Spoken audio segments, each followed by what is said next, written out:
Shut up and sit down. 4.5 changes in the later Vedic phase. अब देखिए, जो उत्तर वैदिक काल है जिसको लेटर वैदिक फेज कहते हैं, उसमें क्या क्या परिवर्तन आए थे। During the later Vedic phase agriculture became the main stay of the Vedic people. अब देखिए, उत्तर वैदिक काल में कृषि जो था, खेती बाड़ी, ये वैदिक लोगों का मुख्य व्यवसाय बन गया।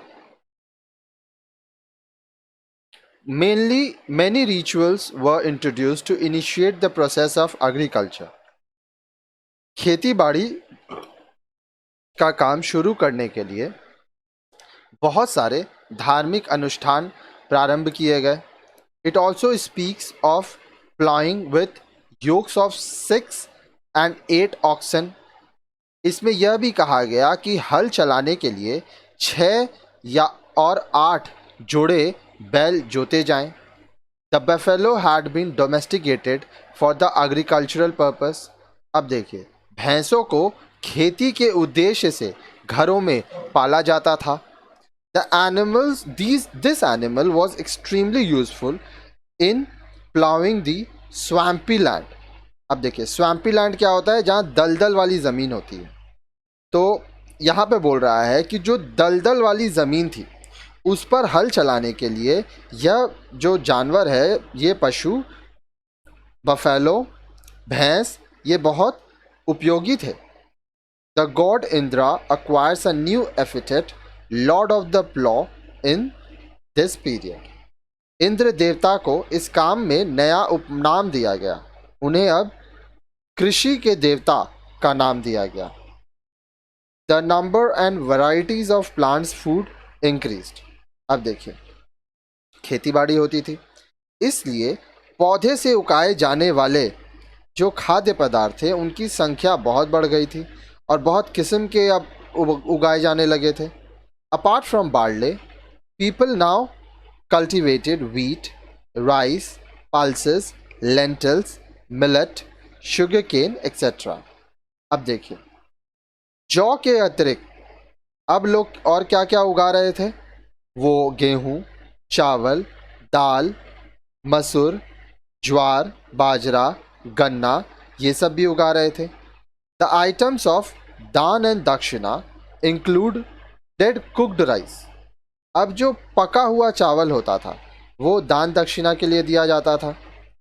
Thus, with the beginning of food production, agricultural produce began to be offered in the rituals. तो अब इससे क्या हुआ? इस प्रकार जो उत्पाद होता था, जो खेती होती थी, उसकी शुरुआत के बाद धार्मिक अनुष्ठानों में दान किया जाने लगा। ये तिल, from which the first widely used vegetable food oil was derived, increasingly came to be used in the rituals. तिल का इस्तेमाल होने लगा। तिल जो कि सबसे पहला पदार्थ था जिससे खाने के लिए तेल बनाया गया था, वो धार्मिक चीज़ों में प्रयोग किया जाने लगा। आज भी हम लोग तिल का इस्तेमाल करते हैं पूजा पाठ में। The main factor in the expansion of the Aryan culture during the later Vedic period was the beginning of the use of iron around 1000 BC. अब देखिए, जो आर्य सभ्यता थी, कब? लेटर वैदिक पीरियड में। इसका विस्तार का एक मुख्य जो कारण था वो था लोहा का इस्तेमाल। और ये कब हुआ था? 1000 ईसा पूर्व में। द ऋग वैदिक people new of a metal called Ayaz, which was either copper और ब्रॉन्ज। अब ऋग वैदिक जो लोग थे वो एक धातु जानते थे, ठीक है? उस धातु का नाम था अयास, ठीक है, जो कि या तो तांबे का था या तो कांस का था, ठीक है।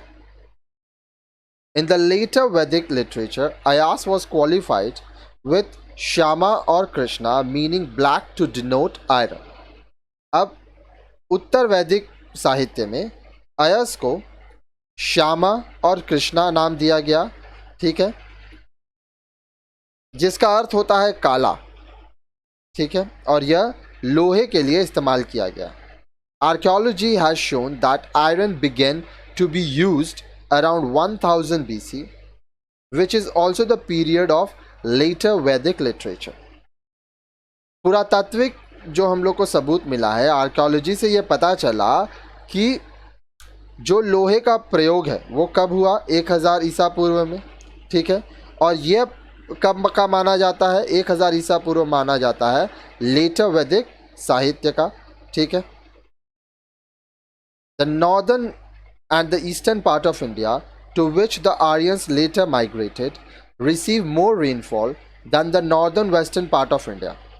अब देखिए यहाँ पे बोल रहा है भारत का जो उत्तर पूर्वी भाग था, ठीक है, जहाँ पर आर्य लोग बाद में गए, वहाँ पर उत्तर पश्चिमी भाग से ज़्यादा बारिश होता था। As a result, this region is covered with thick rain forest, which could not be cleared by copper or stone tools used by the Rigvedic people. अब इससे बहुत ज़्यादा बारिश होने के कारण यह जो जगह था, यह जो क्षेत्र था, वहाँ घने जंगल हो गए थे। और ये जो घने जंगल थे, इनका सफाया तांबा और पत्थर से बना हुआ औजार से नहीं किया जा सकता था। और उस समय जो ऋग्वैदिक लोग थे वो तांबा और पत्थर से बने हुए औजार इस्तेमाल कर रहे थे। The use of iron tools now help people clear the dense forest, particularly the huge stumps left after burning, in a more effective manner.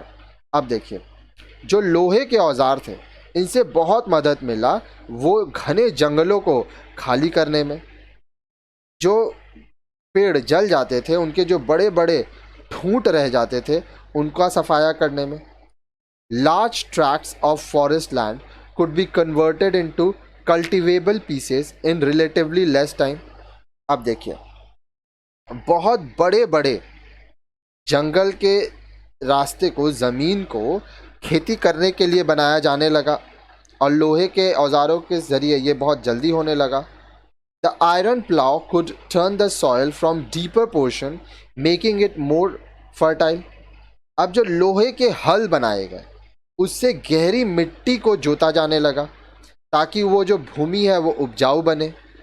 This process seems to have begun during the later part of Rigvedic period, but the effect of iron tools and implements become evident only towards the end of the later Vedic period.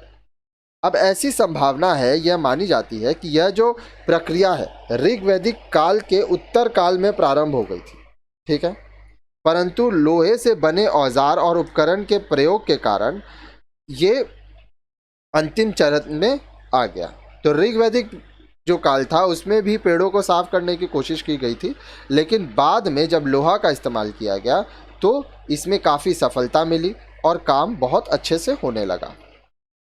आगे बोल रहा है there has been a continuous increase in the population during the later Vedic period due to the expansion of the economy based on agriculture.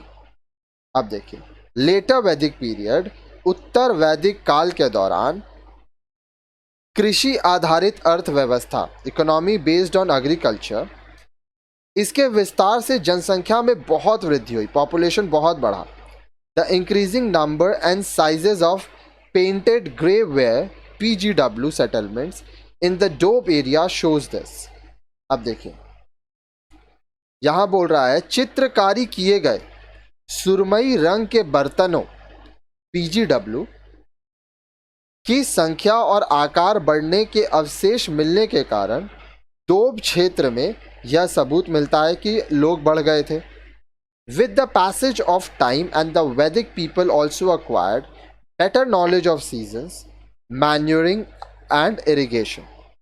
अब देखिए समय बीतने के साथ साथ जो वैदिक लोग थे उन लोगों को मौसम, खाद और सिंचाई की बेहतरीन जानकारी हो गई थी। All these developments resulted in the substantial enlargement of certain settlements such as Hastinapur and Kaushami towards the end of the later Vedic period. अब ये जो स्थल हैं ये धीरे धीरे नगरों की विशेषताएं विकसित होनी शुरू हो गई और ऐसे वक्त में काफ़ी कुछ हुआ। हस्तिनापुर बना, कौशाम्बी बना, These settlements slowly began to acquire characteristics of towns. Such rudimentary towns, inhabited mainly by the chiefs, prince, priest, and artisans, were supported by the peasant who could spare for them some part of their produce, voluntary or involuntarily. अब देखिए, ध्यान से सुनिए क्या बोल रहा है। इन सभी विकासों के परिणाम स्वरूप उत्तर वैदिक काल के अंतिम चरण में कुछ स्थल जैसे हस्तिनापुर और कौशाम्बी में वास्तविक रूप में विस्तार हुआ। इस स्थलों में धीरे धीरे नगर की विशेषताएं विकसित होनी शुरू हो गई थी। अब कुछ ऐसे कम विकसित नगर थे जहां मुख्यतः श्रेष्ठ राजकुमार, बोल रहा है ऐसे अर्ध विकसित नगर जहां मुख्यतः श्रेष्ठ राजकुमार, पादरी और कारीगर रहते थे। उनकी आबादी का भरण पोषण किसान लोग करते थे, जो किसान अपनी इच्छा से या बिना इच्छा से अपना अनाज उन्हें दे देते थे। किनको देते थे? Chiefs, princess, priest, artisans. ठीक है, तो इस तरह से विकास होता चला गया। अब नेक्स्ट वीडियो देखिए।